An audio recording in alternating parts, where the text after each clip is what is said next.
unbelievable. So, and they've always been so good at developing those next young guys, and of course their core is as good as anybody's in the National Hockey League with Kane and Taves and Keith. And I think that, nobody ever talks about Marian Hossa. If your team is that deep, where a guy like Marian Hossa has been to, how many finals has he been to, and he's that good a player, they don't need him to play a primary role. When he's one of your secondary players, that just shows how deep they are, and that depth will continue on for a number of years. So I don't worry about them. I know Seabrook is a concern for a lot of people, but these guys shed a lot of talent after they won the Cup in 2010 and bounced back pretty quickly thereafter. So I'm not worried about it. I think they'll be around for quite some time. I agree with you. Popular opinion, unfortunately, maybe not correct in some cases, as it has, in case of point, Tampa and what they've done on the way to the Stanley Cup final. The teams have gone through the Game 7s, beating the best goaltender in the world. A lot of people don't give them a fighting chance in the finals versus the Hawks. I say otherwise. And I was talking to a buddy of mine. I said Tampa at 6, and he called me crazy. Yeah, I'm interested when you say the best goalie in the world. Are you talking about Carey Price? Yeah. You're talking about Henrik Lundqvist. Oh, I thought you were talking about Kari Ramo.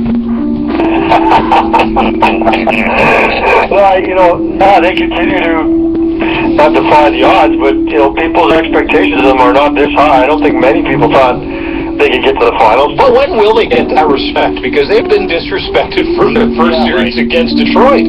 Well, with that second line now, the triplets, that's kind of been all the talk this time around for the Lightning, and that's different, right? That's something that they and most other teams in the National Hockey League don't have. A second unit that can be dominant. Correct me if I'm wrong, but that second unit has way more goals than the first line for the Lightning in the playoffs. 55 points in the playoffs. Yeah, I mean, it's incredible what they've been able to do. And they almost symbolize the new way of going forward, where you can be small and speedy and dominant in the National Hockey League, like Patrick Kane's done for years. So I think now that changes because A, they're in the final, and B, they've done it with more than just Steven Stamkos and a few other pieces. They've done it with a real team effort. Their blue line, like you read the papers or you talk to people, who wins the blue line battle? Well, everyone would wouldn't they automatically say that the Chicago Blackhawks got one of the best defensive cores in the National Hockey League? But most people are calling it an even battle between the two because Victor Hedman is that much of a stud. Yeah. I mean, there's a guy who I'm glad is finally getting his due because he is. Every year I put him in my, in my Norris votes because he's that good. He's that big, that dominant, and offensively he's right there with everybody else. So, no, they're the real deal, and they'll get their due moving forward. Eric, you talk about credit, but what about the job Steve Yzerman's done? Bringing in a guy like Brian Boyle on the third line, having that size, and then down the middle there, and then getting a guy like Jason Garrett on the blue line. Yeah, I don't think we're talking enough about the job Steve Yzerman's done with this team. Yeah, I think people, of course, around the league thought eventually Yzerman would find his way and be able to build a winner. I think he's doing it a lot faster than people thought, but he's done a brilliant job. I mean, he mentioned New Orleans earlier. There's a classic team like the Blue Jays. No, I'm not going to crap all over them. Enough people do that. But, you got to fill in those gaps. You got your cornerstones of any franchise, and you build around them. It's the guys who can build around them the best that win, and he's done that with, like you said, Boyles. He's solid on the ice and a great third liner, but in that dressing room, from all accounts, this guy is absolutely beloved. They love that guy.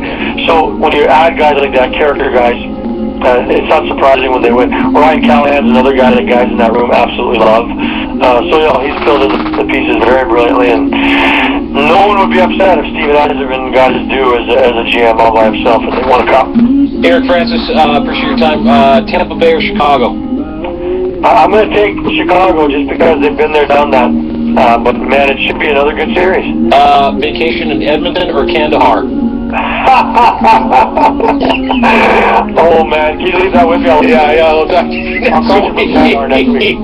Which one is less dangerous for you specifically? That's a better way to ask the question. Hey, listen, dude, appreciate your time. You have a great day. We'll talk to you soon. Cheers, boys. All right, Eric Francis from the Calgary Sun, and of course, the Western correspondent for the NHL and Sports at 7:25. Coming up next, we'll happen. Best confession wins. We want to send you to the Jays game this Saturday. It'll be a humdinger. Astros in town Sunday. That's what I said, Sunday. You misheard. Everyone did. Sunday, Astros, 416-870-0590, 888-666-0590, star 590 on your cell. Best confession to doing something no one knows.